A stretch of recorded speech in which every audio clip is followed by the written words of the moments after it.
Well, we achieved our goal tonight of getting a part of that double bye, and that was one of our goals this season, to get in the top four. Real proud of our guys.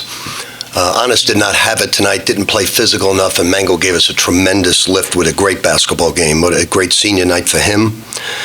Quentin Snyder, Dangadell, and Donovan Mitchell with the game on the line just came up big for us offensively, and down the stretch, we did some really good things with the game on the line defensively. I thought that was a blocked shot there. I got to watch the film to see it, see if it was. But it was excellent defense and offense when the game was on the line, and that's what you want to see. It seemed like late you were both using defensive timeouts. What kind of things were you talking about? Well, what they were doing is they were not guarding. They were sort of playing like a triangle and two and letting the 4-5 catch the basketball. And we've got to make some moves in the lane. And we knocked over a guy one time. We took a straight-on jump shot. And then we started moving our offense down below the foul line, and we got a lot better shots by doing that. But I can't say enough about Quentin Snyder, Donovan Mitchell, and Dangadell with the game on the line, how big they came up. And I think the schedule we have played has prepared us for these moments. I knew it was an inexperienced team, but when you play Baylor, Wichita State, a healthy Indiana, Kentucky, Purdue, the Big Ten champions, and then, of course, the ACC meat grinder, you're prepared for these moments and these big moments where you got to make the shot, and Quentin Snyder came up big as well as Donovan and Dang. Rick, could you just elaborate a little bit on what Mango was able to give you guys tonight for high 18? Well, we wanted to go inside tonight and move the basket. We shot the ball way too quick in the beginning, and that's why we got down and didn't even give us our rebounders a chance to rebound the ball. Then we started going inside, working it the right way, and we got a lot of good buckets. When they went zone, they didn't play to 4-5, and that's something we got to work on this week. You mentioned the defense. What today we're looking for? We played all man. You can't play them a matchup zone. We were very aggressive on our man. We still have a lot of work to do with Quentin Donovan getting off screens. You know, Russ and Peyton did such a fabulous job of, once they passed the screen, of getting over it without being clipped. Got to work on Donovan and Q not getting clipped. But overall, it was a good defensive performance. Coach Mastoria had a really good game the first time around. You guys seem to really clamp down in the second time. Anything? Well, when you play Notre Dame, it's a personnel game. You got to take away the right hand. No question, and we gave it a few times, but you got to take away the right hand. Overall, we did a good job of, especially at the end, of switching correctly, but playing good man-to-man defense. And you can't get behind, but more important when you play a team like Notre Dame, we've been losing, like Wake Forest, because we put people to the foul line. So the numbers that you look at say, and that's why some of the numbers I don't agree with. I've said we haven't been a good defensive team, because when you put a team to the line an incredible number of times, the percentages are really much higher. So tonight, they shot 12 free throws. We were 14 for 16. We're going to have a good chance of winning when we do that. Mango going to get his cell phone back now? Both of those guys now, they're getting everything back, we said, till the end of the season, and they've been on curfew for the last month. So they finally get a chance to go out. They'll probably do something stupid, and they'll be suspended for the ACC Tournament.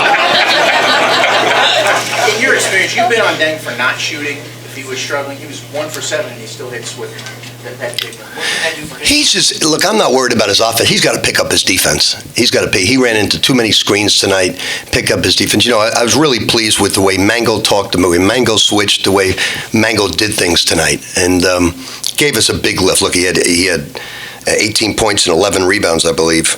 Yes. Yep, 18 points, 11 rebounds. Dang's just got to get better defensively, like Q and Donovan. We still have so much room for growth. And tonight we played all man-to-man. We worked on defense all man-to-man all week, because they're a tough team to guard. They can score at all 5 positions. Colson's a terrific basketball player. And I thought we did a pretty good job on them. Coach Snyder seemed to, in that last 5 minutes, really take it on his own to take some big shots down the stretch. Is that just him trying to step up as a leader? I think he's got tremendous moxie. I think Q has no fear of failure, which is great. I don't think Donovan does either, and I don't think Dang does. In the beginning of the year, Dang did, and Donovan a little bit. But all three of those guys, I don't think, have fear of failure. I think they have fear when they make a defensive mistake, but I don't think they have any fear on offense, which is what you want to see. Is it a little comforting, Rick, and that may not even be the right word, that you have 3 three guys that aren't afraid to step up down the stretch in a tight game with you. Yeah, I think our schedule this year has been a meat grinder. It really has been, and I think it's helped us evolve. You know, I was hoping that it would end this way. I was really hoping. I was hoping that I didn't bury them mentally or physically. I was hoping that we could. I didn't expect to have this type of record. I didn't expect to be 24-7. I was hoping to be, 22-9, 21-10, something like that, with this type of schedule. But they got through it. They did a great job, and it's made us a much better basketball team because of it. Going into the postseason, do you feel like you're about as good as you could hope for? If we don't win it, Russ, I'll be shocked.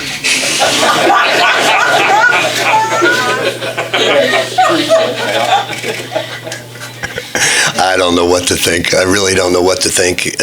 I know they're going to give me great effort. I know they're going to try their best, and anything can happen. The thing I've noticed always in my life, in every run to the Roses, so to speak, to the Final Four, it's always guys that you don't expect that stick out. In 1987 in Freedom Hall, it's Billy Donovan and Delray Brooks were taken out of the game by Georgetown, and it was Darrell Wright, our seventh man, who became the MVP. We don't go to the championship game unless Tim Henderson hits those shots against Wichita State. It's always the unexpected guy because everybody's scouting is to stop the better players. So it was a big lift tonight for Mango to come on. So that gives you four weapons. We got to get Ray tougher. He coughed the ball up too much. And that's something we'll work on this week. Mike Ray said he was a little worried about all these Southerners going to Brooklyn for the first time. Any tips for ACC? Well, we're in the Big East. Mike must love the social life at South Bend because he came in here Sunday night. Last Sunday.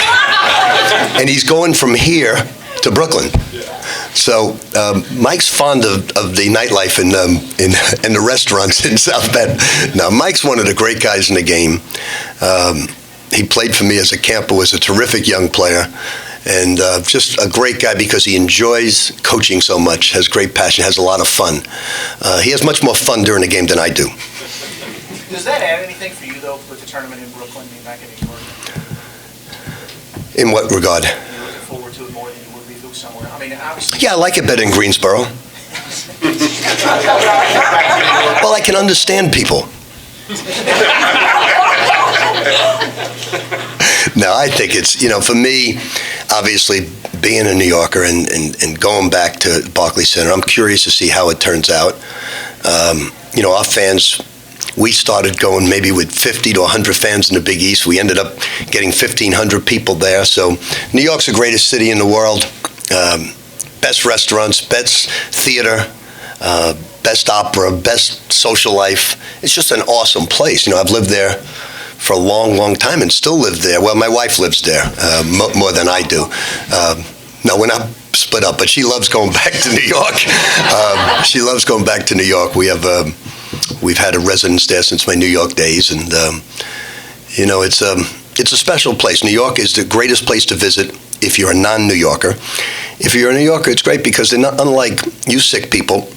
They don't take sports real serious. They don't. It's not their life or their religion. If the Giants lose, they immediately switch and pay attention to something else.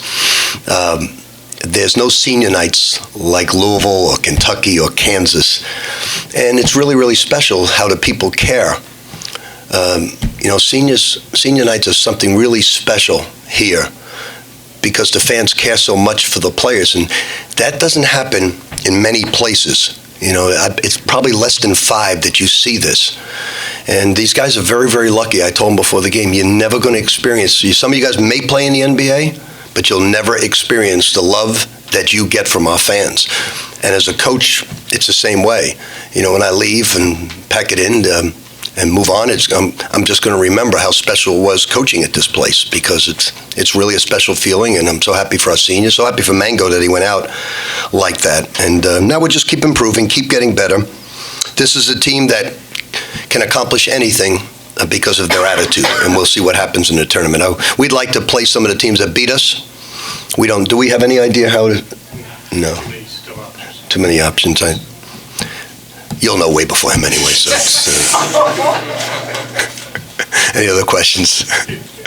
Thanks for a great season, and we hope to see you in Brooklyn. If you get in any trouble at all, Kenny will give you my cell phone. I'll get you out of trouble. Take care.